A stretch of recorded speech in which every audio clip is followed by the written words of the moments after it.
dalam mempertimbangkan hal ini. Selama ini rata-rata belanja di triwulan 1 sekitar 17% terhadap APBN.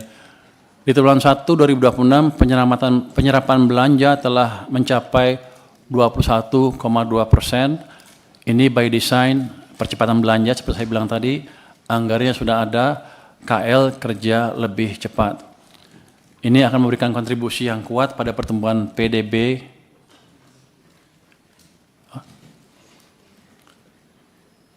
di triwulan 1 2026. Perkiraan dia 5,5%, dia kayaknya takut. Saya minta 5,5 lebih, nggak bisa 5,6. Tulis atau lebih. Atau lebih ya. Jadi atau lebih. Mudah-mudahan tercapai, saya pikir kemungkinannya besar sekali tercapai di 5,5 atau lebih ya. Itu mungkin ada sedikit pertanyaan kalau balik ke postur ini. Kalau dengan APBN nggak naik, apakah APBN kita kuat sepanjang tahun? Karena ada orang yang bilang katanya uang saya tinggal 2 minggu aja sudah habis. Bahkan sumbernya bukan dari luar, malah dari orang Kementerian Keuangan sendiri yang menyebarkan isu-isu seperti itu. Saya baru tahu, padahal yang menterinya saya. Jadi saya agak bingung, tapi gini, kita begitu harga minyak naik ke level yang tinggi, kami di Kementerian langsung exercise untuk masing-masing harga sampai 80 kondisi APBN berapa, 90 seperti apa, sampai 100 seperti apa, dan mitigasinya seperti apa. Jadi langkah-langkah yang disebutkan oleh Bapak Presiden dan anggota kabinet yang lain di pengumuman sebelumnya, itu sudah memperhitungkan, dia mungkin nggak ngomongin ya, di kita sudah hitung asumsi harga minyak dunia $100 rata-rata sepanjang tahun 2026, dan dengan exercise tertentu anggaran bisa kita tekan masih di 2,92% dari PDB. Jadi sepanjang tahun ini dengan harga rata-rata 100 aman. Terus kalau ada orang yang bilang Purbaya nggak punya uang, Menteri Keuangan nggak punya uang, kita dari desain anggaran aja masih di bawah 3%. Selain itu, saya masih punya SAL. Sekarang meningkat rupanya Pak Dolfi, saya juga nggak ngerti, harusnya dihabisin nggak bisa habis rupanya. Ke 420 triliun rupiah. Itu merupakan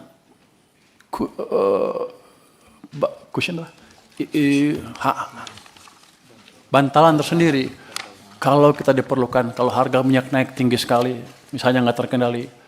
Jadi dari situ kita masih aman, Bapak-bapak, Ibu-ibu. Tentu saya akan ke Komisi 11 untuk meminta izin bagaimana mengolah anggaran SAL itu untuk menjaga sustainabilitas, bukan APBN lagi pada waktu nanti negara kita.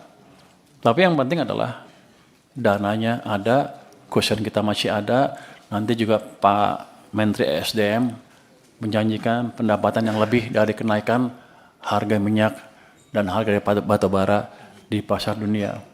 Jadi masyarakat nggak usah khawatir, kita sudah hitung dengan exercise seperti itu. Kalau kepepet masih ada yang lain, kalau kepepet masih ada. Jadi pertahanan kita berlapis-lapis. Jadi saya ingin memastikan lagi nih Pak, ini apa yang Bapak sampaikan terakhir ini sangat penting ini untuk diketahui masyarakat Pak. Bahwa exercise harga BBM di 80, 90 dan 100 pun negara sudah siap Pak ya? Sudah siap. Yang kemarin diumumkan itu dengan asumsi 100, jadi kita sudah siap kalau sampai sana. Ya. Kita sudah siap sampai akhir tahun? Sampai akhir tahun. Nah ini yang harus masyarakat tahu Pak. Bahwa pemerintah siap untuk tidak menaikkan sampai di akhir tahun. Iya Pak, dan kami siap tidak menaikkan sampai akhir tahun untuk BBM bersubsidi ya Pak ya. Dengan asumsi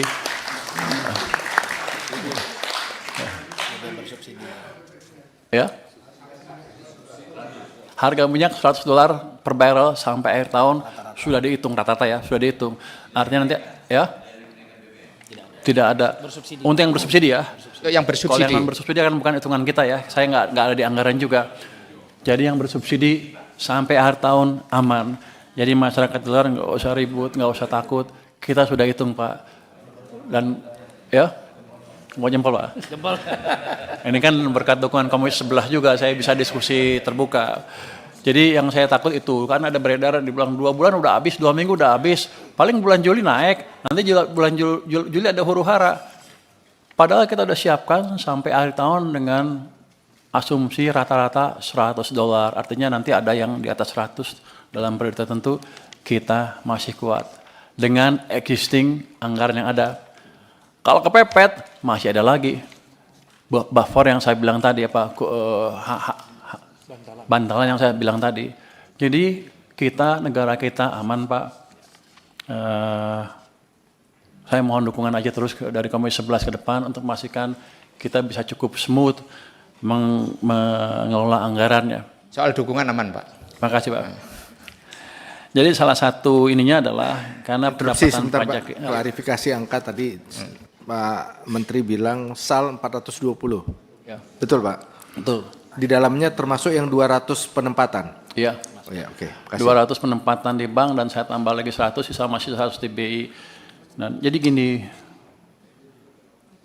tahun lalu kan kita sudah sempat laporkan defisit anggaran 2,9 sekian. Ternyata setelah diperiksa di LKPP itu ada indikasi di bawah itu. Jadi mungkin di sekitar 2,8 sekian, nanti tunggu pengumuman resminya. Tapi itu memberikan ruang, karena jadi ada dana nggak dipakai kan, itu memberikan tambahan untuk tahun ini misalnya. Di satu sisi itu jelek karena saya nggak bisa ngabisin uang, tapi di sisi lain bagus ketika ada seperti ini, kita masih punya tambahan bantalan tadi Pak. Jadi anggaran kita aman. Nanti ada yang bilang Purbaya nggak bisa hitung. Saya udah ngitung anggaran sejak tahun 2002, 2003, 2005 kita hitung detail Pak. Saya dulu advisor pemerintah Indonesia dari Jepang, profesor dari Jepang. Saya ngasih masukan mereka. Dan ketika 2005 kita akan menaikkan BBM 126% itu, saya ngitung detail line per line dampaknya ke anggaran seperti apa. Jadi saya ngerti betul gimana ngitung anggaran ini. Bahkan dulu kita punya model, kalau kita berubah asumsinya, sampai 10 tahun ke depan anggarannya seperti apa, sudah bisa. Jadi di luar yang orang bilang bahwa Menteri Keuangannya nggak bisa ngitung. Saya hanya menegaskan di sini bahwa saya bisa hitung, Pak. Oke. Luar biasa ini. Daripada dibully. Pak Pimpinan. Silakan Pak Dolfi. Pak Menteri, kalau bisa hitung sih pasti bisa hitung. Soal salah atau benar itu urusan lain. Nah mungkin Pak Menteri yang kurang ini adalah soal transparansi. Tadi Pak Menteri katakan, boleh sedikit Pak ya biar langsung direspon juga. Supaya transparansinya ini penting kita dapatkan. Kalau harga minyak dunia rata-rata 100 per barel, tadi Pak Menteri mengatakan fiskal kita masih kuat. Nah, kalau kita menggunakan APBN per dolar itu kan menambah subsidi atau biaya 6,8 triliun. Betul ya Pak Febrio? Dikali dengan asumsi 70 kurang 100, 100 kurang 70, berarti kan 30 kali 6,8. Jatuhnya 204 triliun. Di akhir tahun kita perlu menambah belanja, uang belanja 204 triliun khusus untuk subsidi BBM. Nah, 204 ini kalau Pak pakai skenario Pak Menteri dari SAL seluruhnya selesai. Tapi saya yakin DBA Bun disediakan ruang untuk yang biasa reguler membayar kompensasi. Nah itu yang mungkin perlu dijelaskan. Ruang BA Bun untuk membayar kompensasi terkait BBM itu ada berapa? Kalau pengalaman tahun-tahun sebelumnya itu kan sekitar 150 triliun untuk membayar kompensasi. Nah kalau butuhnya 204 sampai akhir tahun, kelihatan sangat manageable. Nah itu yang perlu kita dengar Pak Menteri, penjelasan itu. transparansi dari aspek kemampuan APBN, ruang fiskalnya itu ada di mana, menghadapi tambahan belanja yang diperlukan akibat perubahan asumsi. Mungkin itu Pak Menteri yang perlu dijelaskan. Terima kasih Pak Ketua, nanti dijelaskan di Lapsam secara formal, tapi nanti kami juga akan coba sosialisasikan ke publik secara reguler Pak, gimana kondisi kita.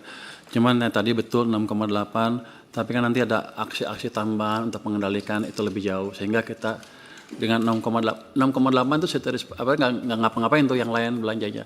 Nanti kita adjust supaya minimum bisa kendalikan dan kita maintain yang lain juga, kita boost pendapatan dari beberapa sektor termasuk komoditas karena kan naik.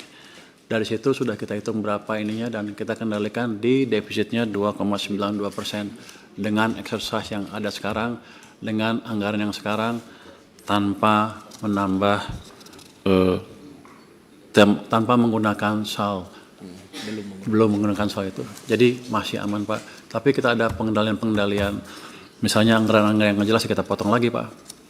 Yang nggak penting-penting kita kurangin gitu. Jadi tadinya gini, kita minta, ada merapat di Kemenko Perekonomian dengan target seperti itu, kita minta kementerian dan lembaga mengusulkan lah, Anda mau dipotong berapa, apa yang dipotong. Jadi kita approach-nya bottom up tadinya. Tapi begitu mendengar satu persatu, mereka bukan motong, malah nambah Pak. Nggak kira-kira namanya. Jadi kita putuskan, ya udah saya potong dari saya, nanti Anda adjust kalau ada yang kesulitan kasih tahu saya gitu. Jadi approach-nya seperti itu sekarang dan sudah dilakukan. Itu Pak. Nanti transparansi ya, emang kita nggak pernah umumkan exercise itu ke publik ya. Saya pikir saya belum ada perintah Pak waktu itu, jadi lain kali saya akan umumkan ke publik ya. Oke, terima kasih Pak masukannya.